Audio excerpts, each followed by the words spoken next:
जय जगन्नाथ। आसतु जानिबा आज भगवद गीता अध्याय 2 सांख्य योगर श्लोक 39। ओम गं गणपते नमः। एषा ते विहिता सांख्ये बुद्धियोगे तुइमां शृणु। बुद्ध्यायुक्तो यया पार्थ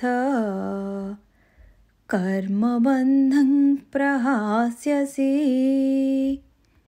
एही श्लोकर अर्थ होची भगवान श्रीकृष्ण अर्जुन को कहउचंती, हे अर्जुन ए पर्यंत मु तुमको सांख्य बा ज्ञान योग विषय रे कहि सारछि।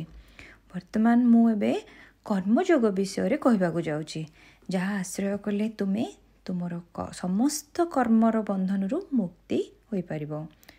एठी भगवान कृष्ण एठी जणाइछन जे ज्ञान माने मानव को उन्नति पथरे नहीं जाए, किंतु केवल ज्ञान रे अटकी रहिले मानव मुक्ति पाई परिबो नाही।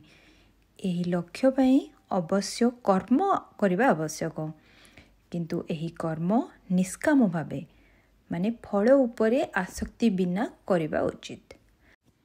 एही श्लोकरू आमे कौन शिखिबा? आमे एहा शिखिबा जे ज्ञान और कर्म दुईटा जाक आमर जीवन पई जरूरी अटे।